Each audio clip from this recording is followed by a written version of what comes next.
alami mawa limut kalamatan jroning alam kanyo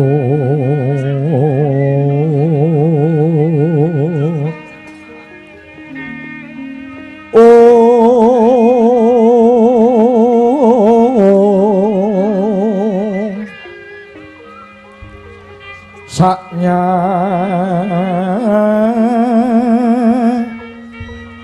taniku kanyatan kaki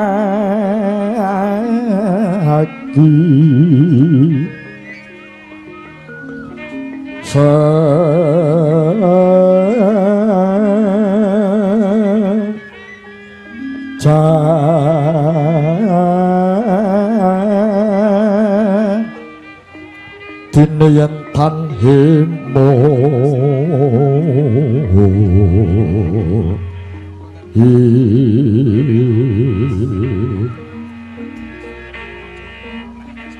saya dine tan bisa momor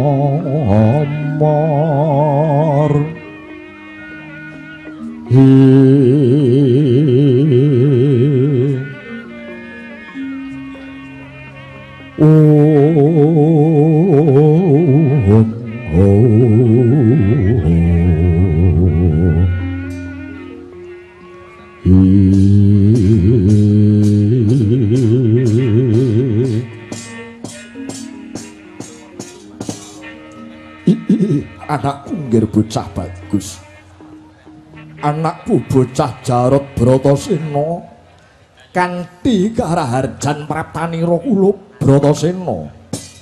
Wah, Destarastra bapakku, iya.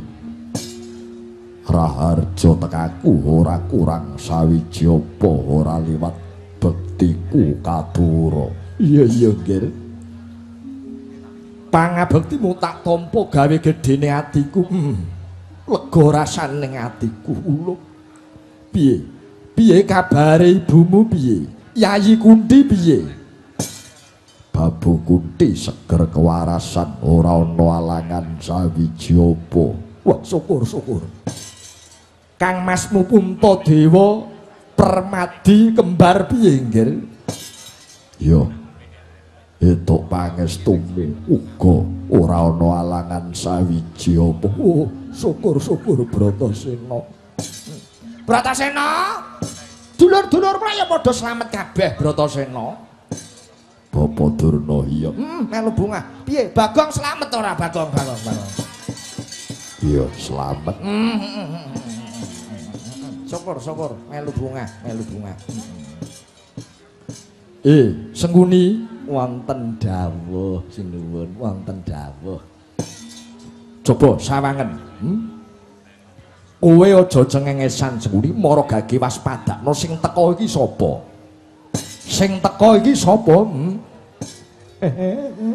Ketingalipun kok kados Raden Bratasena menika. Ora katone ning pancen nyatane Bratasena. Mongko jare kandhamu para Pandhawa wis mati. Coba piye? Injih. Kula kinten Pandhawa nggih sampun pejah kok sinuwun ning ewondene Bratasena tasih bagas waras menika ateges syukur bagi 1000 ngoten lho. Pancen dadi ratu kuwi ora kena gampang. Ora gampang nampa palapuraning Sentana sing durung ana bukti kang kena dipercaya. Kula Bratasena kabeh wis ngundangke yen para Pandhawa mati jroning Urawarana Wata. Nanging bareng kowe sowan ana negara Ngastina, kowe matur dulur-dulurmu padha kalis ing rubeda. Aku melu bungah, melu seneng, nggih. Mara gage matura dene katon teken janggut suku Dada Swanmana Ngastina kene kuwi arep matur apa, Bratasena? Wah, Destarastra bapakku. Tekaku rene aku diutus Babu Kunti supaya aku ngelingke Destarastra bapakku. Ngelingke bab apa, Nggir? Nalika biyen Bapa Pandhu arep seda, Bapa Pandhu duwe weling apa karo kowe? Oh, iya Nggir anakku, wong gagah. Pun wis tanggap marang kersaning ibumu pancen ora kleru. Jaman Keng Rama Yayi Pandhu biyen arep munggah ing alam pamancat. Panjenengane meling marang aku mengkene. Kakang Dipati, kula titip anak-anak kula Pandhawa kula aturi ngayomi benjang menawi sampun dewasa mugi kajumeneng Nalendra ing Ngastina. Mengkono welinge wong tuamu Nggir lan aku ora lali piweling mau tetep bakal tak estokke. Ya mung ngene. Bareng kabeh Sentana padha matur menawa para Pandhawa wis padha mati. Jare Pandhawa mati kobong mula pupus sing dadi pengarepanku. Mula negara Ngastina sing tak wisuda dadi ratu ora ana liya mung kejaba kakangmu Kurupati. Mula aku njaluk leganing atimu ya Nggir, kowe aja takon bab kamukten Ngastina maneh. Tekaku mrene ora arep ngutik-utik negara Ngastina. Aku mrene mung arep ngelingke sing padha lali. Aku ora kepengin jejaluk Bratasena dudu wong sing keserakat. Oh iya Nggir, iya. Nadyan mengkono, katemben iki mau para sesepuh wis padha sarembuk bakal muktekake sira sakadang. Dene sranane Pendha bakal kaparingan leliru bumi subur nanging isih wujud alas kang sinebut Wana Marta ya alas mertani. Apa wis lila lair batin nggonmu paringki bumi mertani marang Pandhawa? Kepiye to? Lila ikhlas lair batin, Nggir. Lair batin Wana Martani ndak paringake kowe sawetara babatana nuli nggonen mukti kelawan ibumu lan sedulur-sedulurmu, Nggir. Sinokarta mrih tertamtu tamtuning utama titi tetep dadi pangubaning dadya tentreming hati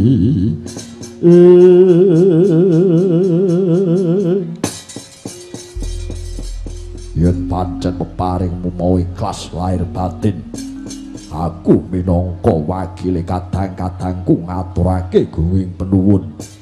Ya mung wae reh ning bumi mertani sih wujud alas, aku kepengin gawe lega penggalihing para Pandhawa dalah Babu Kunti. Dina iki aku bakal budal nyang Wana Marta, alas mertani bakal tak babati dhewe. Mengko yen wis rampung nggonku babat Babu Kunti sak sedulurku lagi tak boyong tak papanke panggonan sing anyar mau. Lho musik sabar Nggir, sabar. Babat alas gedhe kuwi aja ijen kudu ana rowange lho Nggir. Malah kowe tak wenangake duwe penjaluk Maragage ngaranana butuh apa. Yen nyuwun pambiyantu tenaga bau suku prajurit perang tandang jaga bela Rajeg Wesi, pirang brigada ngaranana Nggir. Matura mesti bakal tak wujudi Bratasena. Tak trima banget kasaguhanmu Destarastra. Nanging aja gelo atimu, aku moh dibiyantu apa-apa. Iki kewajibanku kudu tak rampungi dhewe. Ora. Kowe kudu nyuwun marang makmu ing Ngastina. Kowe nyuwun apa, Nggir? Matura. Iya. Yen pancen mengkono sing tak suwun saka Siwa Destarastra ora ana liya mung puja pangestumu. Muga-muga sembodo lakuku. Oh, iya Nggir. Muga kalih sing rubeda ora alakan sawiji apa kula.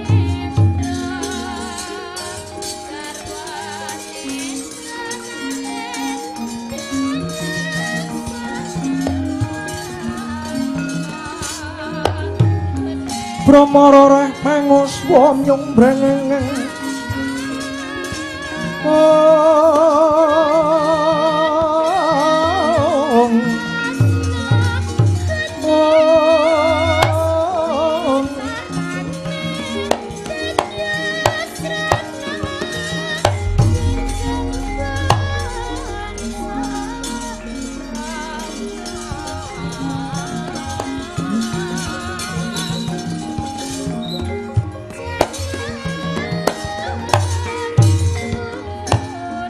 Sena, aku kok junjung dhuwur kene iki arep kok kapake.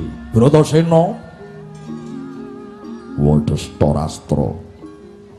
Nadyan Wadestarastra caca netya timur wulung ora ngerti gumlaring jagat. Nanging aku percaya menawa Wadestarastra iso nyawang jagate Bratasena. Karepmu piye, Nger? Marake sawangen jagatku jejeg apa doyong. Yen jagatku doyong ora wurung, ora bakal kasembadan anggonku babat alas mertani.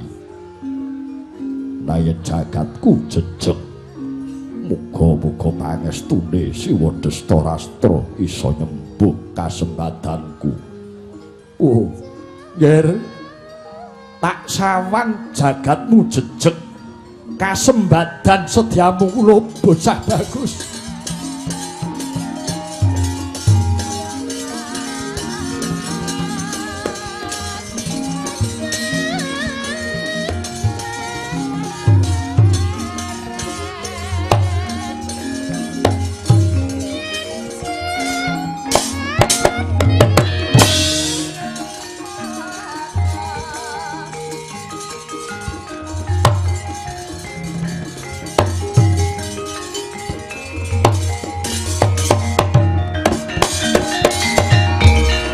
Weng-wenging driya mangungkung kanduhan rimang lelena tanpa kahanin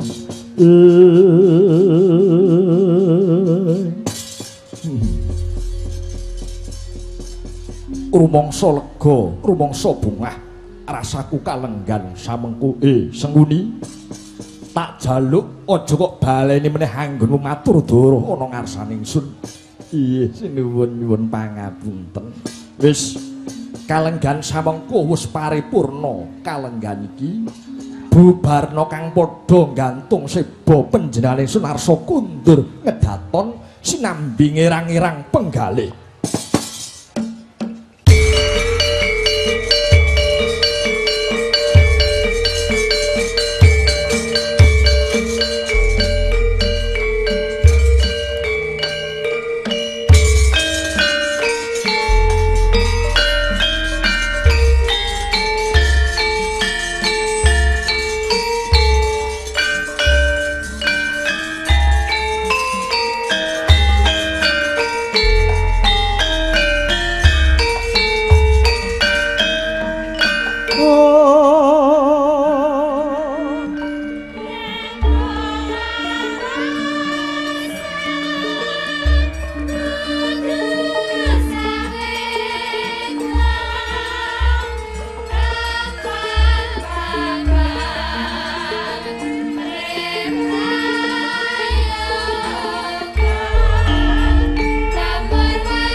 Solo leren seno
syukur alhamdulillah yo nduk ing ratri iki aku kelawan kowe wis kasembadan kelakon sowan mapan ana ngarsaning warga ageng ing Goranggaring Magetan ya kuwi sowan ana ngarsaning para warga ageng ing pabrik gula Rejosari ngono mak iki kok ana wayang kok ana tontonan pirang-pirang iki jane ana acara apa wis dadi agenda rutin tahunan ya nok menawa pabrik gula Rejosari kuwi pendak slametan buka giling iki mesti ngadani pakliran sedalu natas ngono wis tradisi muga-muga kanthi slametan buka giling ing taun 2012 iki pabrik gula Rejosari kang mapan ana Goranggaring Magetan kene tansah winantu karahayon kalis ing rubeda kasembadan sedyane para kang lenggah ana pabrik gula Rejosari. Muga-muga pabrik gula Rejosari tansah kuncara ngrembaka anjayeng bawana. Amin Allahumma amin. Kejaba saka kuwi nduk mula sing dadi pengajaping para sepuh pinisepuh kang lenggah ana kene muga-muga kanthi slametan buka giling iki ing pabrik gula Rejosari kene anggone produksi gula bisa saya wimbuh akeh remendeme supaya meningkat. Oh ngono. Iya. Piye carane supaya produksi mau iso meningkat? Carane piye? Butuh kerjasama yang baik antara petani tebu dengan pabrik gula. Wong ngono. Kudu ana kerjasama sing becik, kerjasama yang solid. Iya ta, Nak? Diharapkan semua petani tebu dapat menghasilkan tebu yang berkualitas. Tebu sing berkualitas ki tebu sing kepiye? Tebu sing berkualitas kuwi tebu sing MBS. MBS. Tegese M kuwi manis utawa legi. Kuwi tegese kualitasé becik. B kuwi bersih. Tegese bersih. Bersih dari oyot-oyot, bersih dari sogolan. Sogolan kuwi apa, Mak? Sogolan kuwi anakan tebu sing cilik-cilik ngono kae lho. Oh ngono. Kejaba saka kuwi uga kudu bebas saka pucuk tebu. Sebab pucuk tebu kuwi ora ana kadar gulane, Nduk. Ngono. Kuwi tebu sing becik. Sing pungkasan es kuwi segar. Piye carane supaya tebu mau isih seger? Ya kuwi aja kesuwen oleh nginep. Iya. Mula manis bersih segar utawa MBS mau faktor yang penting dalam produksi gula. So menghasilkan rendemen sing dhuwur. Iya. Jadi dibutuhkan kerjasama yang baik antara petani dengan pabrik gula. Ngono, Mak. Mula ya, Nduk, kanthi slametan tasyakuran buka giling iki muga-muga sakpungkuri awake desa kene para kadang-kadang petani saya guyub, saya rukun, saya ngeraket lawan pabrik gula Rejosari ini. Iya, Mak.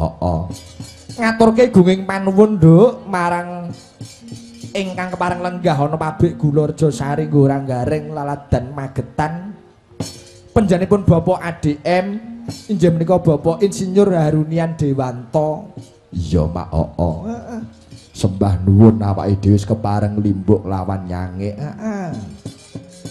Ki ngaturaken gunging panuwun dumateng Bapak Jupri Suryadi minangka Kepala Akuntansi Keuangan dan Umum. Ngono. So Bapak Tony Suhartono minangka Kepala Serikat Pekerja Perkebunan, Nduk, SP Bun. Uga ora lali ngaturke gunging panuwun marang panjenenganipun Bapak Rohmat Purwanto saha Bapak Dwiyono sing wis minangkani utawa mandhegani pegelaran wayang iki kerjasama karo Panglimaat Manajemen. Sembah nuwun Mas Honggo. Iya. Muga-muga iso dadi kerjasama yang baik ya, Nduk. Iya, Mak. Awake dhewe cangik limbuk saka pesisir lor, saka Laladan Rembang pinggir segara Jawa Tengah kono. Rembang. Rembang wis isih ngendi? Rembang kuwi nek kok kene kok Magetan ya liwate ya Ngawi ngalor tekan Cepu ngulon ngalor liwat Blora lagi tekan Rembang ngalor kono. Ngono pinggir segara. Mula kula nggih nyuwun pangapunten jarakan kula menika dalang pesisir jarakan nggih rada kasar sawetawis. Iya ora dadi sabab. Ya mau ya nyuwun pangapura ya nek oleh aku sak kanca oleh Jackson saking semangate. Iya. Nganti magrib. Iya nyuwun pangapura. Ana bintang tamune sapa? panjenenganipun Mbak Endah Laras so Mas Gareng. Iya, heeh. Sadurunge bintang tamu tak tampilke iki ngenalke pesindenku siji mbaka siji nduk. Iki bengi iki sing padha pareng sowan paguyuban karawitan Cakraningrat. Cakraningrat. Heeh. Nggawa gamelan wayang saka Rembang, kok omah. Heeh. Pesindene sapa wae? Pinggir dhewe kae Mbak Ima sarjana seni. Mbak Ima saka Rembang. Iya. Terus jejere Mbak Eni Wulandari saka Blora. Blora. Jejere Mbak Puri Purbaningrum saka Susukan Kabupaten Semarang. Iya. SPD itu. Iya. Sarjana pendidikan ora, sarjana pecah ndase. Ya pendidikan. Iya, Bung. Lulus oleh kuliah. Ora dadi guru ning malah rabi. Ya syukur. Kuwi Mbak Puri ya. Jajare Puri Mbak Titik saka Ngayu Jakarta Adiningrat.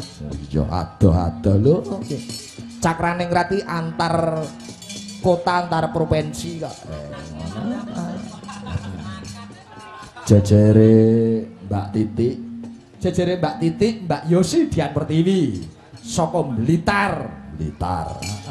Iki Jawa Timur. Iya. Tak kukut kabeh pokoke kita sing apik tak comot, kita sing apik tak comot, kira-kira meteng tak balekke meneh. Jajare Yosi iki sing cedhak omahe no. Sinden Cakraningrat saka Magetan. Di Aprilia. Lia Vitalia. Liane iki ora apa-apa, Vitale iki lho. Ya. 18 Juni meh rabi sing mayang ya aku. Ya. Kanca-kanca nek ora do nyumbang ya kebangetan. Ya. Tak umumke sisan dadi iki ora usah pekewuh nek njaluk sumbangan. Mbak Lia. Sembah nuwun. Aduh, tabuh kempulku terus empuk kabeh kita. Iya.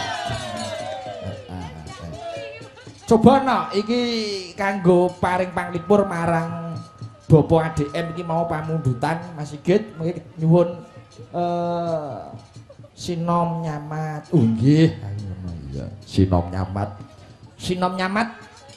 Tak wiwiti saka pesinden sing pinggir dhewe kae. Sapa? Mbak Ima sarjana seni.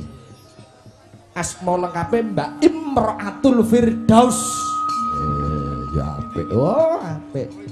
Imraatul itu adalah wanita, Firdaus itu adalah surga. Lah, sing pengen menebu surga ya kudu cedhak karo Mbak Imah. Iya. Cobi Mbak nyuwun gunganipun sinom nyamat. Jan Pesinden juara 1 tingkat Jawa Tengah, Pesinden remaja tahun 2008 gitu ya. Iya, Mbak Ima. Biyen sejaman prawane juara. Iya. Sing Mbak Eni juara 4 biyen. Oh, dadi Pesinden wis tak gawe mantan juara-juara. Iya.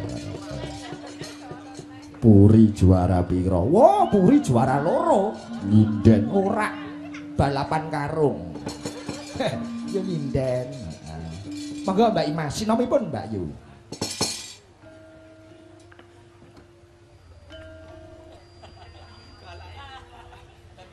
Gak cacak.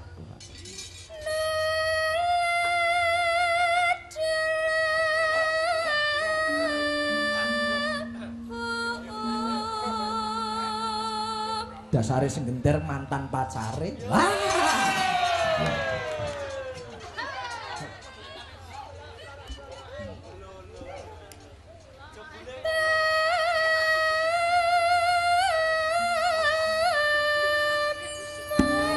Sing lanang seniman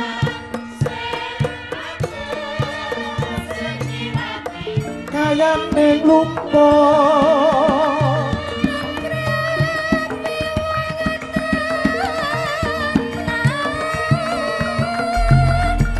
janji sabar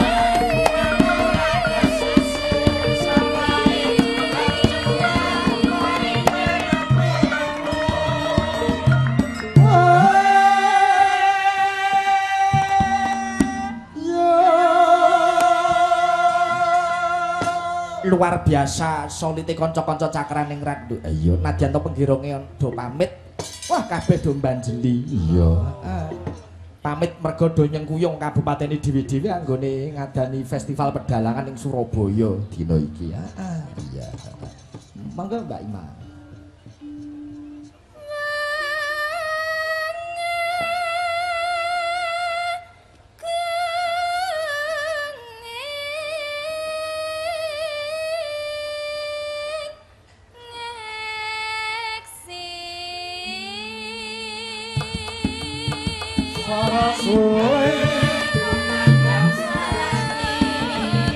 Jenang kali kakulane aja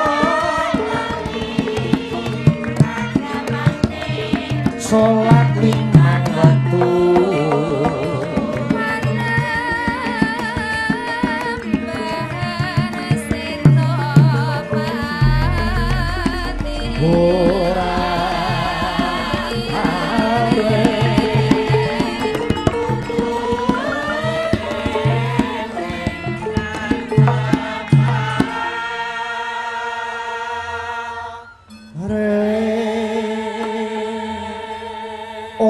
kudu eling sing peparing, Nduk. Wong urip ana alam donya kuwi kudu eling sing gawe urip. Yen ngono senggaan sinom kuwi ya ngemumpi wulang sing jero. Wah, nek dirasakne kuwi nek dimatke tenanan, Nduk. Mirsani pagelaran wayang kulit yen dirungokke cakepane pesinden dihayati. Wah tenan. Insyaallah entuk ganjaran. Ngono, heeh. Dadi ngrawuhi pegelaran wayang kuwi ganjaran tanpa beto ngrawuhi pengajian nek padha diayati ditindakno ngono iya bacotke Mbak Ima nggih saderenge nuwun sewu Mas Dalang napa mosok sing genter pacar kula lho masa kuwi ora pacarmu piye wala riyen iku kula tawari dadi aku gelem ora jawabe ora Mas wah jare ngene lho wedok padha wedok kok pacaran ki apa ya Biyen pancen abnormal, saiki wis normal. Ora? Wis tuwuh kelanangane. Iya. Gelo cekne asih. Ya.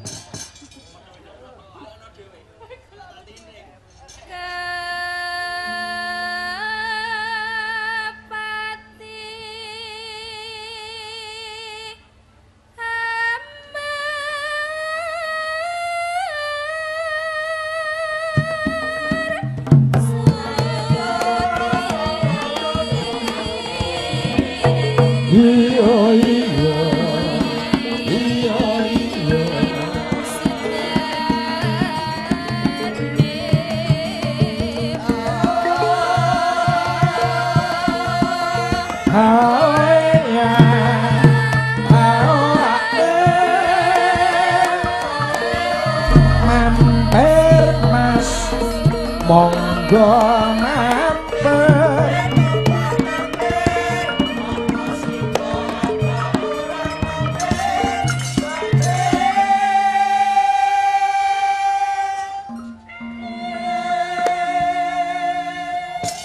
mampir ning endi mau mak ora mampir-mampirno kok omah ngeblas langsung jujuk ning lokasi kene iya wah jan setengah papat mau aku tekan kene wah bakul-bakul sudah kebak nganti angel mlebune iya jaragan kene iki ya wis dadi tradisine kaya ngene melu seneng melu bombong ya melu ndedonga ya nek muga-muga sing padha buka dasar padha dodolan bengi iki kabeh pinaringan laris entuk rezeki sing halal barokah amin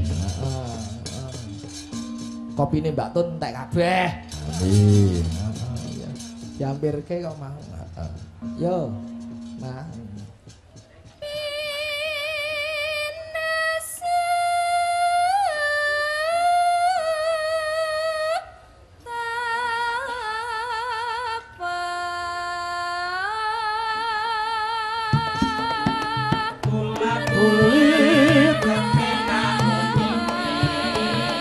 jaret kampung diwiru-wiru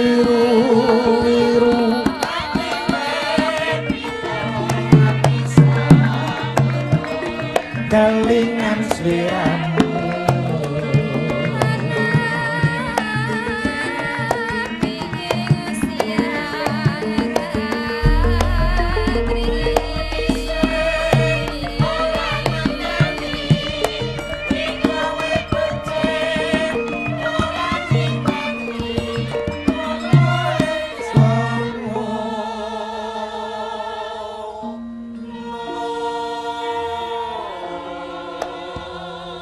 senggaan iki ya rungokke meneh no. Iki ambak ketoke sepele ning wong. Sing piye iki? Mlaku dhisik ora ngenteni digawe becek ora niteni ngono ning jongono. Nek wis nate digawe becik dening liyan kudu dititeni, dieling-eling lho. Iya, heeh. Para winasis biyen wis nate paring dawuh. Yen kowe dibeciki dening liyan, kabecikan liyan mau tulisen ana sak nduring watu. Karben ora gampang ilang, karben gampang dieling-eling. Ning kok sok baline, menawa kowe paring apa wae marang liyan, ya. Yen kowe didolno apa wae marang liyan, beciki marang liyan, tulisen ana lemah, karben gampang ilang, gampang kebusak. Tegese kuwi ora duwe pamrih. Iya Pak tak estoke dawe simak. Ayo Mbak Ima.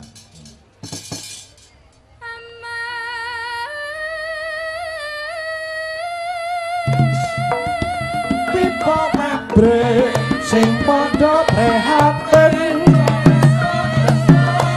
aja mepet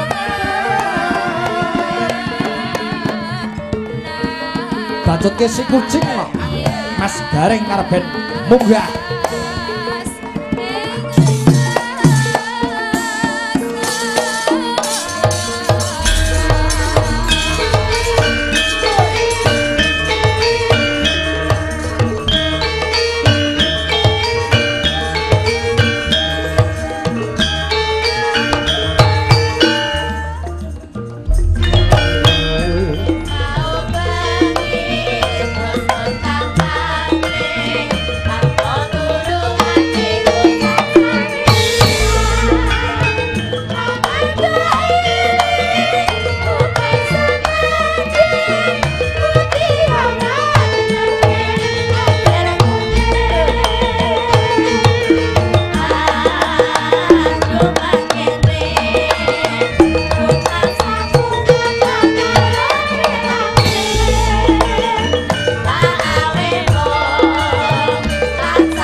Wis dadi langganan pabrik gula Rejosari.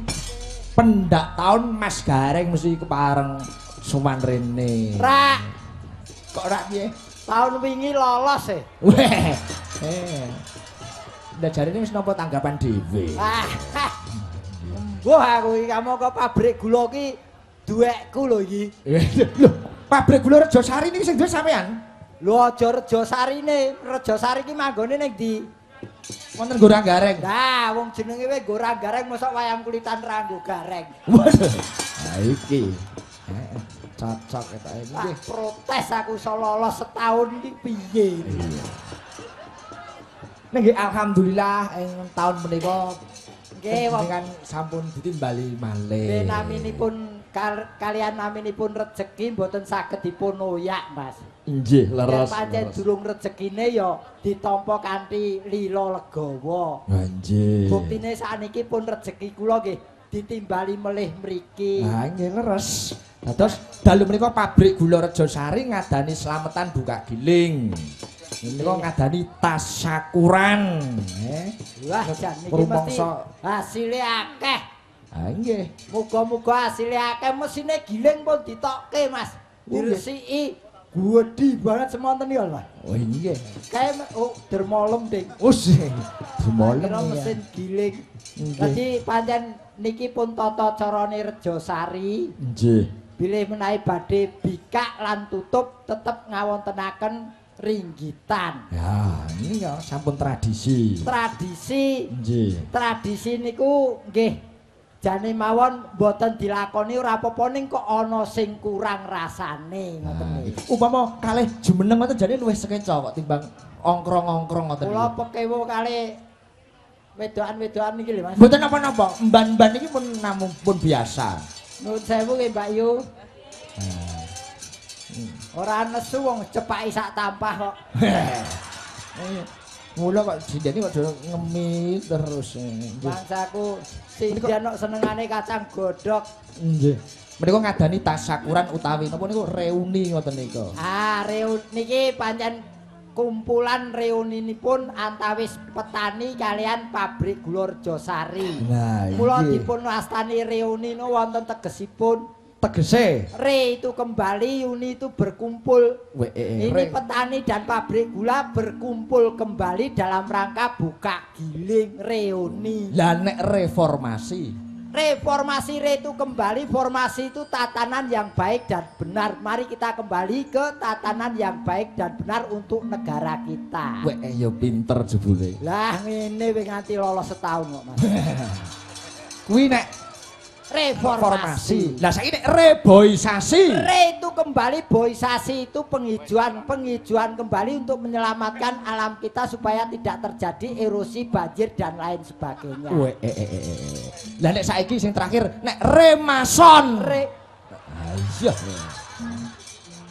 Ayo. Re niku kembali mason ki panas ora percaya leletke mripat kok lak gobras-gobras.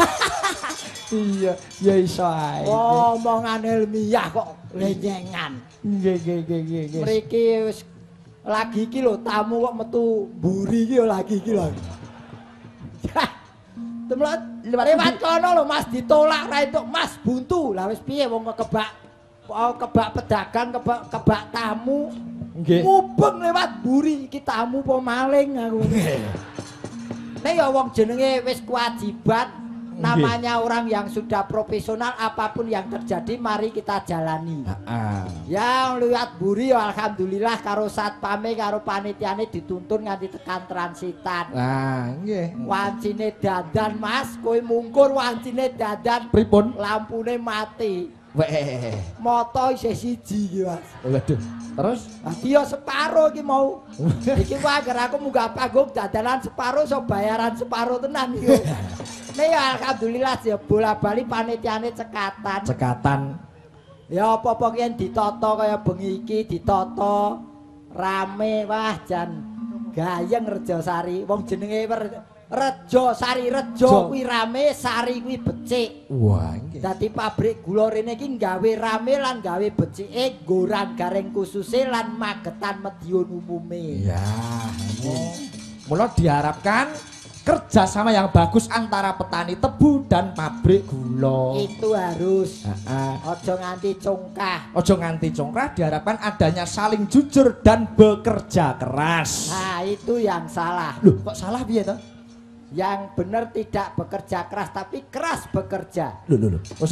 Kita luruskan supaya tidak iki sing diarani salah kaprah ngono kae. Sak ngertiku kuwi reng wiwit biyen nganti saiki iki sing bener ya bekerja keras. Kuwi kleru, salah kaprah sing bener iki keras bekerja. Kok iso? Lah kowe urung keras kok arep bekerja apa iso? Oh iya, keras lagi bekerja. Lah keras sik lagi nggo kerja. Wow. Urung keras kok kerja ki terus entuke apa? Oh iya. Keraskan dulu kemauanmu, keraskan dulu tekadmu, baru menjalankan pekerjaan akan tercapai yang dituju. Nah, mula diharapkan semua petani tebu harus maju pantang mundur. Itu penting. Nah, mergo nek maju kuwi mesti menang, mundur kuwi bakal kalah. Urung tentu. Lho kok urung tentu. Maju kok mesti menang. Lho, maju kuwi mesti menang. Ana sing maju malah kalah. Apa kuwi? Tarik tambang kae. Oh iya, Sing maju malah kalah sing mundur. Oh iya iya. Tarik tambang nek maju. Iya ya wah kowe kok ngeyel kowe jan bab posisi dhuwur kowe dalang iki bab pengalaman. Wah iya. Kowe lulusan apa, Reng? Apa? Lulusan sekolahmu. Halo ya kowe iki apa? Saora-orane ya tau kuliah aku iki. Wong kuliah kowe kok pamer iki lho. Apa? SD. SD Kemaki. Lah kuwi ya SMA ya lulus ya. Ya kowe SMA ki pirang tahun? 3 tahun. SD ki 6 tahun. Pangan to, Mas. Oh iya. 3 karo 6 kok ya. 6 yen lancar nunggak kowe 2 tahun lho. Aku ki apa-apa nunggak nganti lebon kendaraan kowe nunggak, Mas. Wah, lah iso. Aku ki tenan Bu, aku ya mau ora iso pamer mergo posisiku. Dalam hal ini wong aku ki punakawan. Punakawan tuh harus selalu merendah sesuai dengan jabatannya. Ning aja didelok jabatane, tapi dengarkan apa yang saya ucapkan. Dian.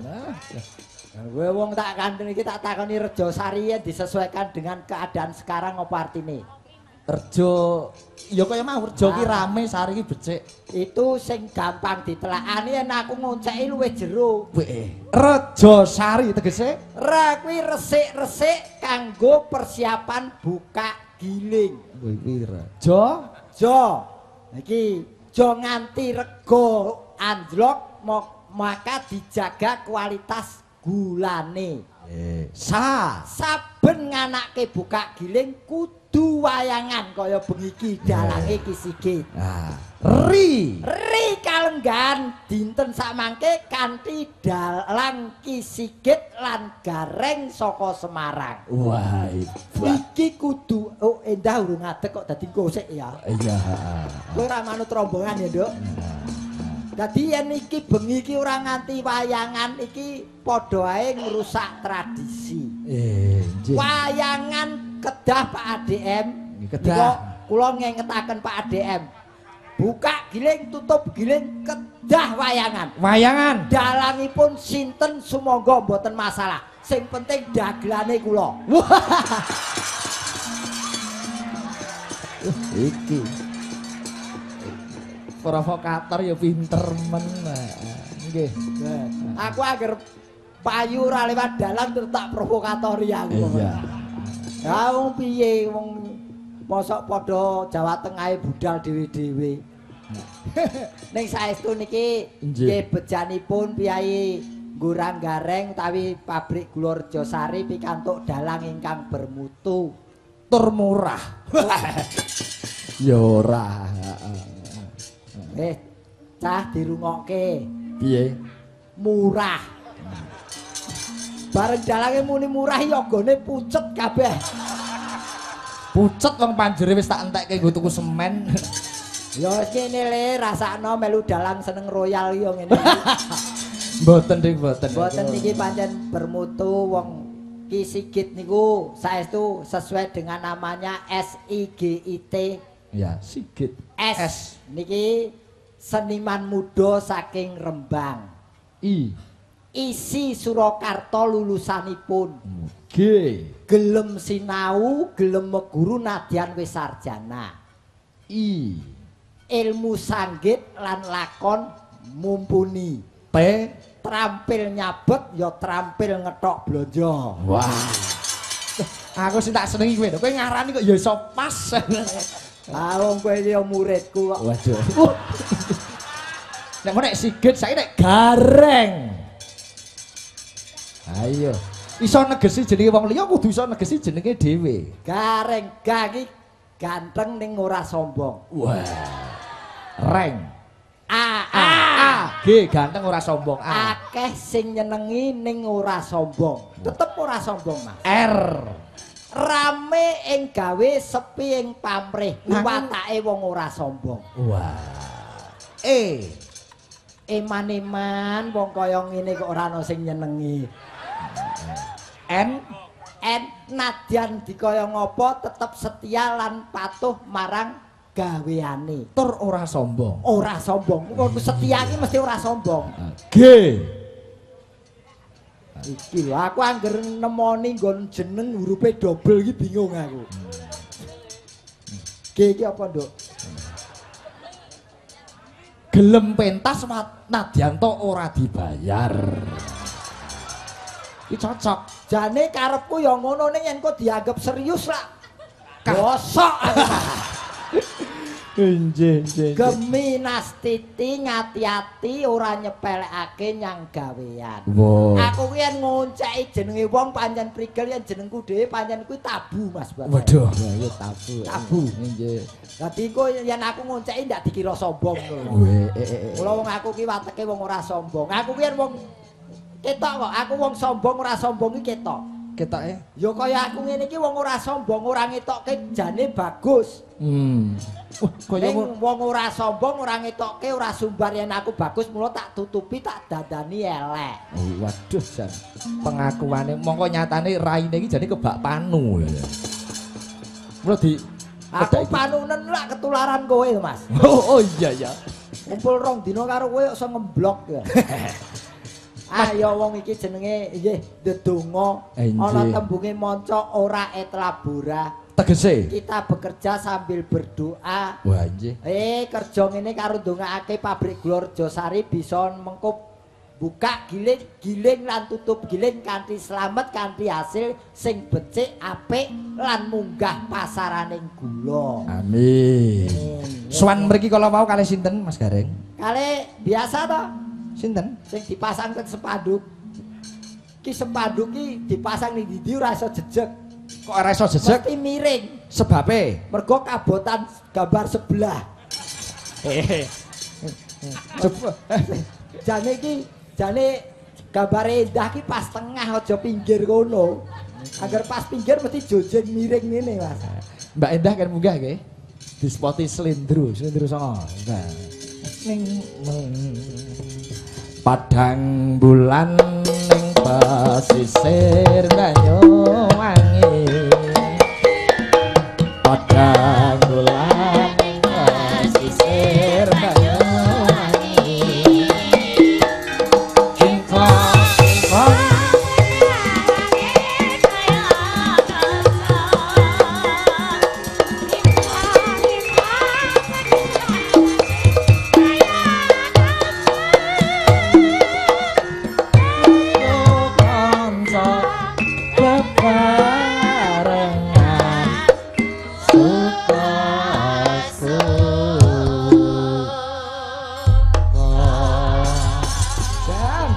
Sembah nuwun wilujeng dalu Mbak Endah. Wilujeng dalu Dimas. Kados pundi kabaripun? Pangestunipun sehat-sehat kemawon jan wis kangen banget ora. Iki salahe panitia iki. Kok salah piye? Kok salah piye to, Mas? Dekek salon kontrol kok ning kene. Kuwi sinden. Oh, Mas, Nun. kok jenengan ngarani aku salon kontrol? Iki mau ki Pak Satpam pabrik Gula Rejasari. Aku lagi teko dok medon ko montor. Mosok langsung ngomong gelo ketele liwat. Sindane dikira ketel. Padahal kowe ngerti ra ketel ki apa nek nggon pabrik gula? Kuwi mesin penghasil uap untuk apa ki jenenge menggerakkan mesin pabrik. Kuwi klerune Ku Pak diarani Satpam. ketel lho. Ketel iki kebule iki ning dhuwur. Lah nek iki Ngisor. Kuwi pas masuk angin ya, Mas. Kebul kok ora ana wujude ning ambune. Wah, jan tenan iki nggih dipun tepangaken menika Mbak Endah Laras. Nggih. Niki sing diarani presiden penyanyi 7,5 skala Richter ngene iki. Agar mlaku panggunge orek kowe. Aku dhewe ya gumun lho, Mas. Jaman biyen Aku kuwi perawan, urung duwe Oh, bojo. tau perawan to kowe? Lho piye? Kaya ngono. Jaman aku urung duwe bojo. Kuwi awakku ki ya cilik sakmene iki lho. Sak dik vitamin iki tak kandhani, Mas. Lho kok saiki koyo ngene. Mergo aku saiki wis rabi, anak-anak siji dadi njebubuk sakmene iki. Lho. Sebabe Sebabe ndak bengi dikompo bojoku. Wah, Lah iki.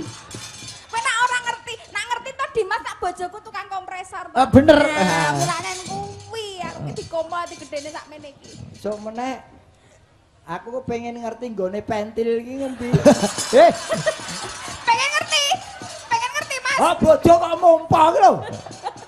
Lah Kok senengane kok gawe yo ngene lho, mergo diopeni bojomu, dimulyake rasamu iso lemu. Ora terus dipompa-pompa. Neng bengi iki aku seneng banget, Mas. Ya ora seneng piye wong diparingi rezeki. Nek kowe wis lumrah genah aku seneng banget diparingi rezeki sowan rene. Ah. Ning sing paling membikin hatiku berbunga-bunga, Mas. Ah. Aku ketemu mantan pacar Sing ndi? sing ngethuk. Wah, Lha Pak Depandi wis tuwek ngono pacarmu. Aku ketemu pisan ning Semarang kan langsung jatuh cinta loh, Mas. Pak Padi, Oh, Pak. oh. Mulane kok dadine kaya ngono. Loh, kok dadine ngono piye? Ya apa biyen mbok giles to? Mungkare ketok. Padahal aku setum kaya Wong giles. senengane. Jangan lihat postur tubuh. Jangan lihat postur benda, Yang Mas. penting dia itu ber-IQ tinggi dan punya apa sing direne karakter Mbok tersendiri. kowe bener Mas cerita-critakno, Mas. Presiden yang berbobot, berkarakter. Dia. Cerita-critakno ngono lho, Mas. Aku ki keluwihanku apa ngono kudu mbok kandak-kandak. Semenek aku lak wis omong aja sobo ning suket. Kok iso? Lah ngopo to, Mas? Klebon orang-orang to kowe. Kaya ngono. Dilem ngono lek obahe kok singgat.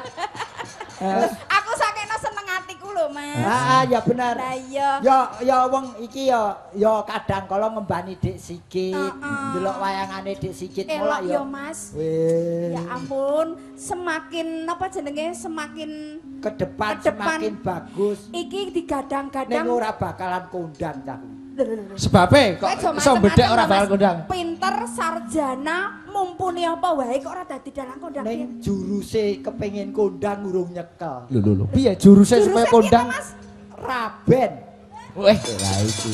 Piye mulang elek iki Mbak Endah. Dalangnya agar bojone gur siji ora bakalan kondang. Aja kaya ngono. Aku bangga banget karo Dik Sigit. Ngopo? Arep munggah panggung, telepon sing jenenge Mbak Dewa kuwi. Asistene Mas Honggo. Mbak Dewa, teng pundi? Kula teng kamare Mbak Endah. Wih, Anu terus moro ning kamarku to. Mbak Dewa niki tulung mang tukoke Barbie sing enek tempat tidure kalih bedil-bedilan nggo anak kula. Dadi kuwi mikir anak tenan Lho, ngene ngono kesenengane kuwi. anak apa? Beda karo kowe, Mas. Ya ampun. Nek gareng piye? Anake loro ra kopen blas. Weh. ning lak urip. Timbangane diopeni ora urip. Iya. Sing penting ki urip. Loh, orang itu berumah tangga punya tugas sendiri-sendiri. Ngono, Mas. Yen bagian ngopeni bagian kuwi mbok wedok. Mbok wedok. Aku Pak Lanang ki ya urusane golek duit. Alah nyatane karo bojomu ya padu terus ngono kowe. Hobi padu ya. terus. Wah, Padu kok hobi Hobi. ta? Loh, kowe urung tahu wong omah-omah ki lawuhe ki ya padu.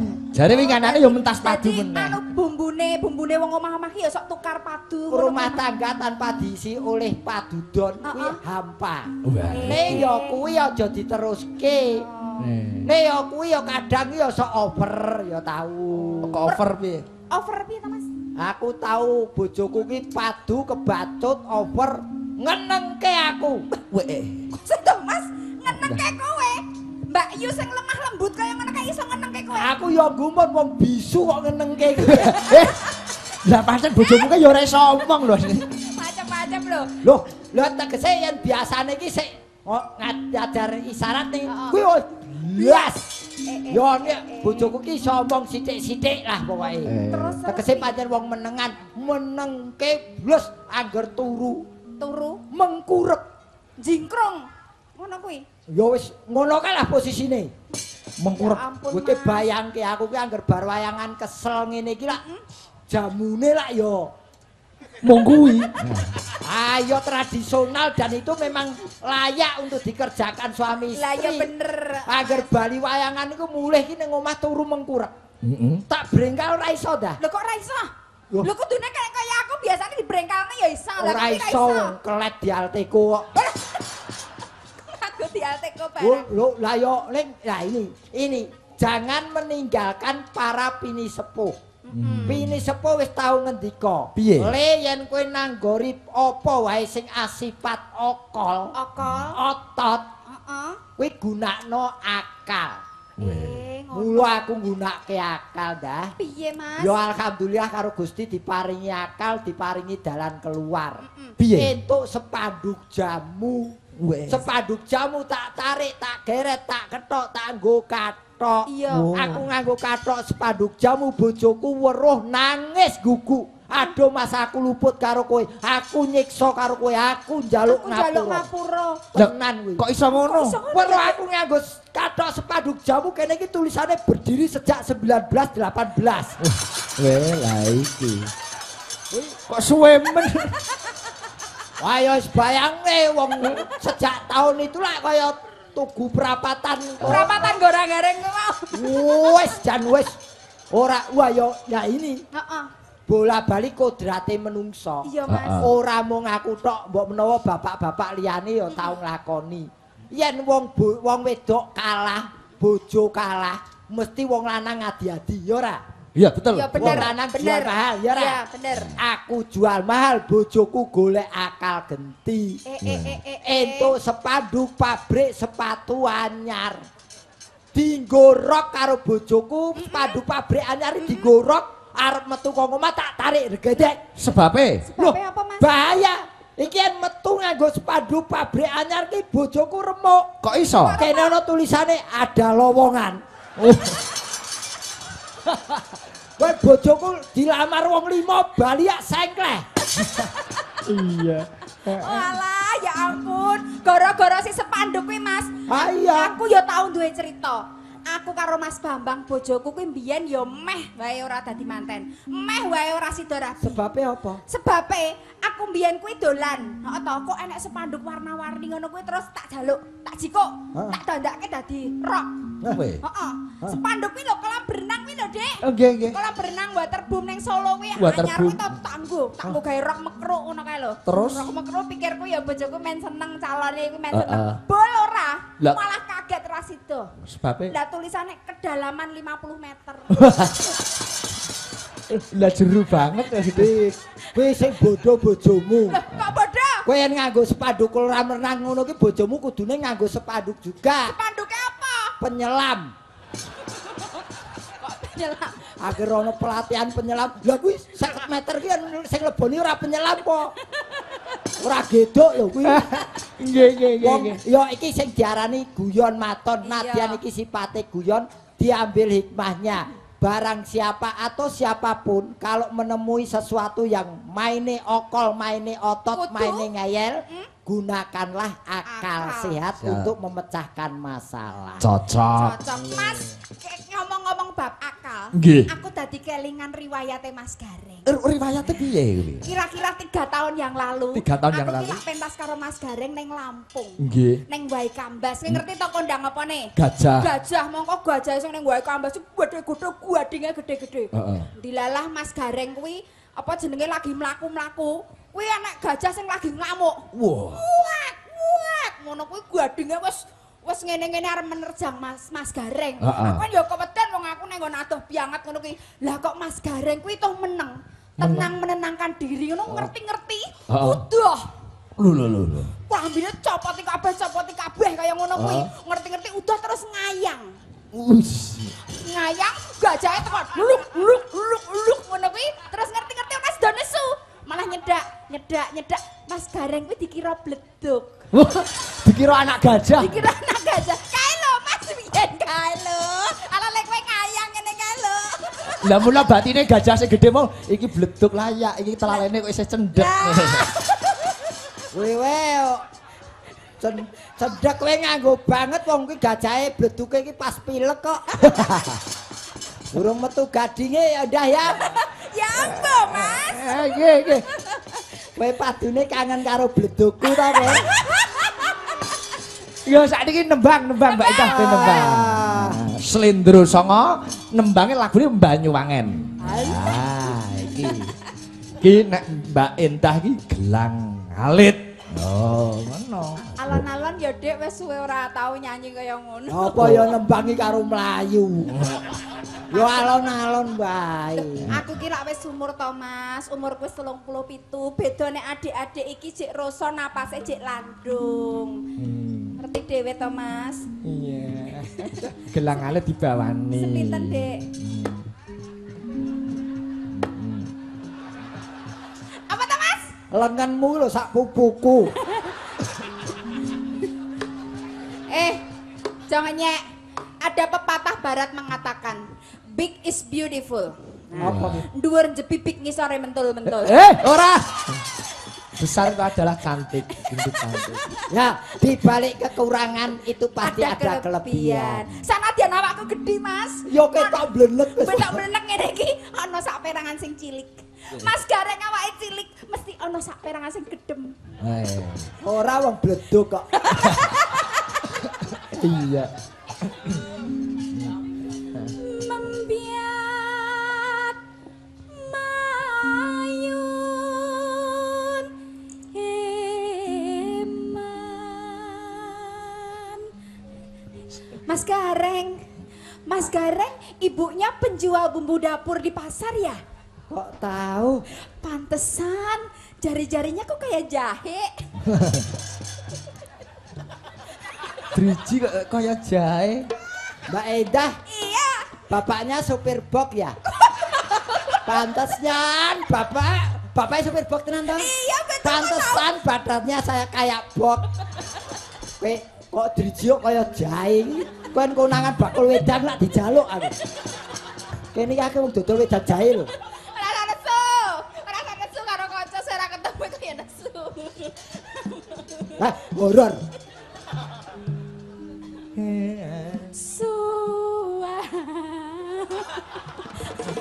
Kelingan jahe. Dudu. Kelingan Bleduk. bleduk. Oh. Bleduke telalene mung sak jahe. Bleduke sak jahe. Kayang. Mas Gareng. Nesu. Mas Gareng.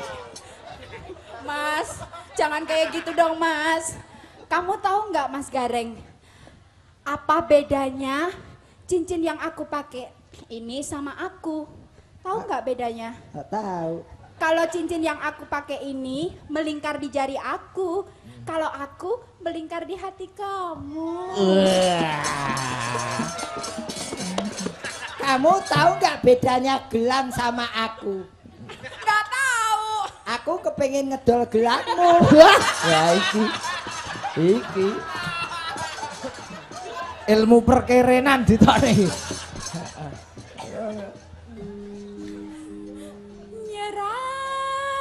Nyerambai. Hati-hati ndak gelangku dipelurut. Hati salaman karo Gareng bareng iso Lah ali-ali iya. ilang bareng kok. Nusantara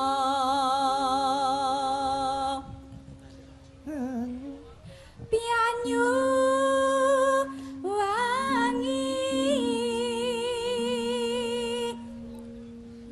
kulon-kulon wetan segara. Kowe kok meneng ae to, Mas? Ngematke. Oh. Awake gedhe kok suarane cilik. Melengking. Lor lan kidul alas angker. Nun sewu Mbak Endah. Nggih. Ukuran celananipun pinten Mbak Endah? Alah ya ampun. Mas, masa ya kaya ngono, tapi daripada jadi pertanyaan, mending tak jelaske daripada dodi batin. Lah iya. Jelaske. Asline Nggih. ukurannya nek mung karo mbak-mbak iki padha. Loh, masa Mbak Vita paling paling apa? M ya? Heeh, M. M. Aku ya M. Duh, apa ya sedeng dinggo? Bedane cara makeke. Weh. Nek Mbak Vita tuku katok langsung dinggo. Nek sampean. Nek aku ora. Piye? Sakdurunge dinggo diobat-abatke kaya martabak sik. Oh. Nah, kok ngere jembar lagi dinggo. Oh iya. Diobat-abitke dikeplekke, obat-abitke keplekke. Kuwi lagi iki lho dalang ngurusi cawete sinden. Lagi iki lho. Lah sing kula bayangke niku Mbak Endah. Lah kok nek dihanger apa yo hangere iki ora mlorot. Kowe iki ora usah takon kuwi. Kok iso tekan dianger barang. Lah mepene iki piye? Kok sik to, hangere iki khusus Wow. nganggo pring. Kuwi kuwi ora tau dipe. Ora dipe. Ayo ora to mosok ora tau dipe. Ya dipe lak mengkeret kok dadak ngobat kabeh kene. Oh, ding bener ding. Ben dibarne teles. Ala wis ben, sing waras ngalah. Aku ngalah aku.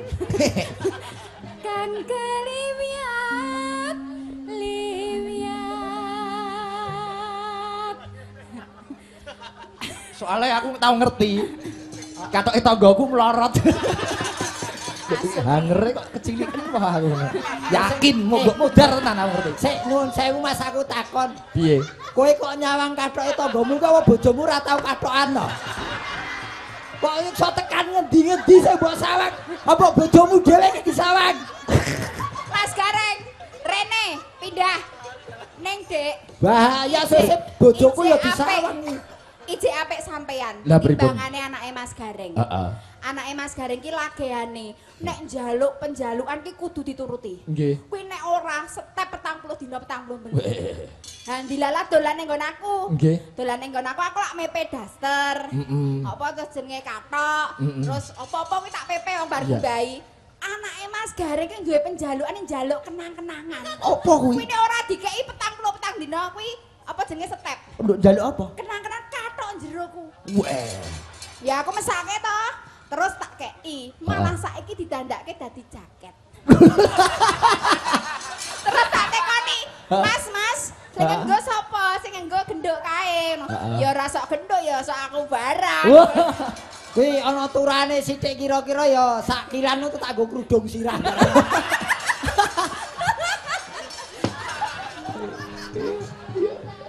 Iso dadi jaket. Aja takon susah seneng kanthi sangga. Ora jane kuwi ngendangi apa dadani kendang to kowe. Ngendangi kuwi. Engko iramane aja cepet-cepet ya. Mas ora iso. Terus Aku ora. 100 km per jam. Waduh. Lah kok nek aku napasku pedhot ning dalan. Ajare bojomu kompresor. Lah tekan iki ra melu Mas. Sing ngeki napas buatan sapa kok? Sing ngethuk.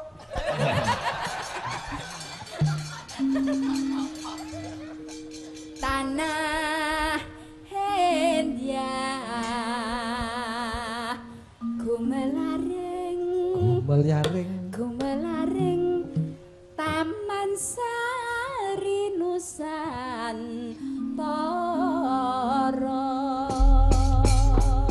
Gelang alit dening Mbak Endah Laras dados.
Matur nuwun Mbak Endah. Dan hebat luar biasa. 150 kilo saya kaya 45 kilo. Lah jogete jan luwese. Matur nuwun. Nggih. Dalam tak kendur piye. Nggih. Mas, apa? dipenakke ning kene. Ya wis. Delok iki enek adik-adik sing cantik-cantik. Ya wis kono angkrem meneh. Ora kaya ngono to. Iki lho aku dikanthi dhisik. Tak medhun alon-alon. Iya. Lho. Oh wis kono kowe aja obah-obah. Hati-hati. Ora tau obah ngopo? Satpame do sambat. Sambat piye, Mas? Kae do bingung golek nggon gerdune munggah panggung. Wah, iki keistimewaane Mbak Endah ya pancen iki. Nggih. Samping nembang apik, swara apik, intelijensinya juga tinggi juga. Luar biasa. Ya wong pancen seniman saiki ora kena diremehke. Lah nggih, mancen. Ya memang ya harus tuntutan zaman. Nggih. Wah, iki sayange panggunge sempit. Oh. Upama panggunge iki gedhe jembar Endah ki wah. Piye? Jogete piye? Kowe kekiser koprol, gundung. Tenan wis. Wis kaya umat kae. Ya wong pancen ya ning nganggo irama nganggo tata cara. Nah, heeh. Ah iki rada mutuk iki. Yo ta dispoti ta. Neng yo.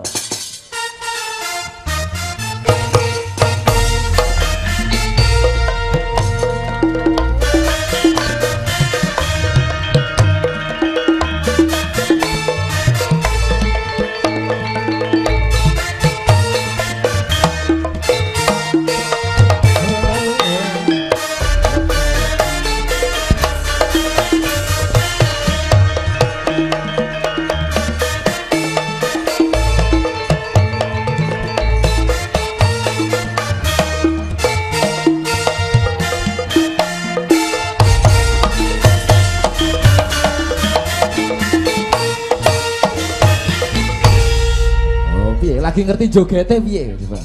Yen mobil nu ya jenise Avanza Prosenia. Heeh. Yen Endah Laras mau tronton. Mang takoni jeneng kumplite sapa omahe ngendi? Jeneng komplitmu sapa, Nduk? Nggih, sugeng dalu para sederek sedaya ingkang sami. Lho kok bobok angkat tangan sebabe? Aku alung Endah. Kok iso? Timbangane iki cilik ning kajake sentet bocah iki. Kok iso sentet iki piye? Takoni jenenge ngulat. Coba takoni sing halus. Jenengmu sapa, Nduk? Nggih, sugeng dalu para bapak ibu, mas-mas, mbak-mbak, adik-adik ingkang sami lenggah sedaya mawon. Heeh. Sajake mbiyen mboke meteng tuwa ki numpak sepur aja iki. Kok iso? Kan Pak Sepur iki goyang karo go pecel. Aku kok Iki mbagekke. bagekke iki ora usah goyang. Wong sing nonton kowe iki mabuk. Kaya numpak kapal. Iso mabuk. Aja goyang mripate iki biar tajem ke situ. Alah nganak mripate tajem mripatku ya siji nglirik kiwa siji nengen ngono kok. Usaha kok. Wong urip iku kudu usaha. Sing antek wong wedok ki pembawaan harus dijaga. Citra itu dari pembawaan lagian. Yen kowe lagiamu kok ngene iki wis wong menilai wis negatif. Lah piye? Ya sing halus, sing tajem, mripate ora dono-dono. Ayo sing apik, tepungke jenengmu sapa? Nggih, sugeng dalu para rawuh. Sumu apa piye kok ditepasi iki? Lah jare mau kan menang aku ki lek kon menang ora iso lek ra obang ngene iki ora penak. Kowe iki jane iki pesindan apa singgat? Ya presiden kok ya. Oh, bah we, ateng. Ceklit Wis, tane. tak piting lho kowe iki anggere. Ayo. Ah, malah aja aku gak jejer. Jejer Yosi kaya triplek di PP. Kok iso kaya triplek di PP? Tipis karo tipis kene iki. Heeh ya. Melotak iki kok. Ah, sing apik, sing apik supaya penonton ki karenan Ing penggalih. Heeh. aja do baleni kok. Karo kancane Bisro kok. Mulane untu lek murat marit ya omong bareng ya angel. Wis sesuk tak nikah tenan sih. Waduh. Lah piye? Aja nyandak prabot rumah tangga to.